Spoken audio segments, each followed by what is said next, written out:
এটি হচ্ছে স্যামসাংয়ের 3 বছর 10 মাস আগে রিলিজ করা mid budget phone Samsung Galaxy A03s। এই স্মার্টফোনটি অলমোস্ট 3.5 বছর ধরে ইউজ হচ্ছে।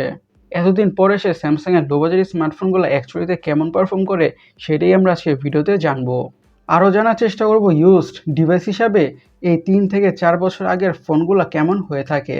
আপনারা যদি ইউজড ডিভাইস হিসাবে স্যামসাংয়ের লো বাজেট স্মার্টফোনগুলো কেনার কথা ভেবে থাকেন তাহলে কেমন ইউজার এক্সপিরিয়েন্স পাবেন সেটা নিয়ে কথা বলা যাক। Let's talk about it. As অলওয়েজের মতন শুরুতেই ব্যাটারি লাইফ নিয়ে কথা বলা যাক, যেটি এতদিন ব্যবহার হয় স্মার্টফোনের ক্ষেত্রে most important. To be honest, ফোনটির battery life still impressive. Not just impressive, বলবো ভেরি গুড। খুবই ইজিলি একদিনের ব্যাটারি ব্যাকআপ দিয়ে দেয়, ইফ নট মোর। এতদিন ব্যবহারের পর ফোনটির ব্যাটারি লাইফ বা ব্যাটারি ব্যাকআপের দিক থেকে খুব একটা যে পরিবর্তন হয়েছে তা বলবো না। একদম নতুনের মতন ব্যাটারি ব্যাকআপ না হলেও অলমোস্ট সিমিলার। এই ফোনটির ব্যাটারি লাইফ নিয়ে চিন্তার কোনো কারণই নাই। It's really good. 3.5 বছর পরে সে এতটা ভালো ব্যাটারি ব্যাকআপ দিবে সেটা একেবারে এক্সপেক্টেড ছিল না। আমরা বলবো অ্যাকচুয়ালিতে এটা কিছুটা সারপ্রাইজিংও, বিশেষ করে ব্যাটারি ব্যাকআপের দিকটা। স্পিকিং অফ সারপ্রাইজিং না হচ্ছে ফোনটির ফিঙ্গারপ্রিন্ট সেন্সরের আনলকিং স্পিডটা।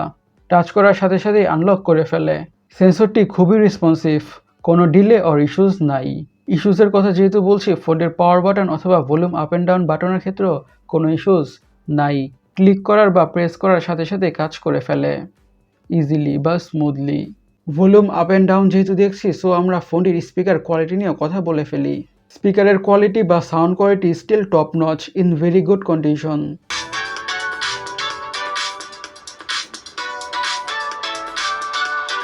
স্পিকারের সাউন্ড এখনও লাউড অ্যান্ড ক্লিয়ার।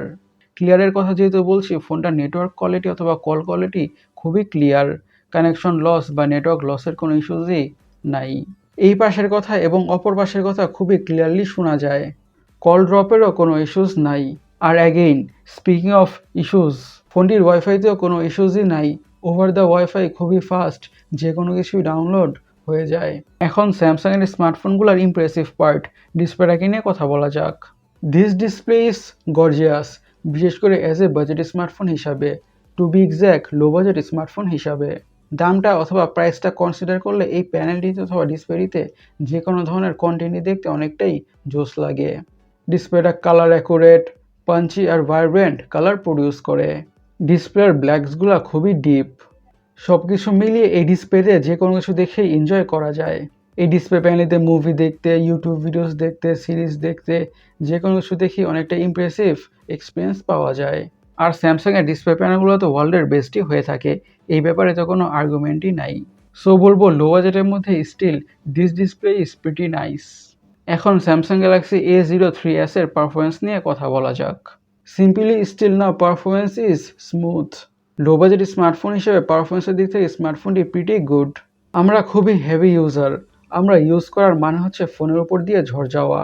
তারপরও ফোনের পারফরমেন্সে তেমন একটা এফেক্ট পড়ে নাই। 3.5 বছর পরে এসে বলবো ফোনটির performance is still like a new. Switching between apps হোক অথবা সোশ্যাল মিডিয়া ইউজিং হোক অথবা মাল্টিটাস্কিং হোক অর গেমিং হোক, সব কিছুই ছিল মোটামুটি ভালোই smooth. Enjoy the game play.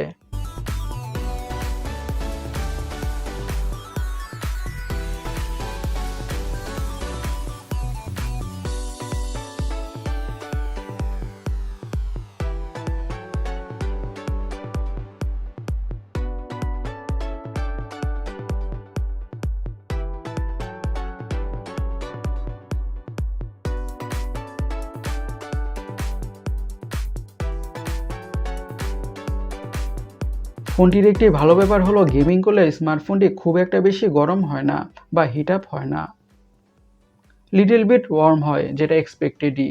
এখন ফোনটির ক্যামেরা নিয়ে কথা বলা যাক। আমরা বলবো স্মার্টফোনটির ক্যামেরাটা ঠিকঠাক।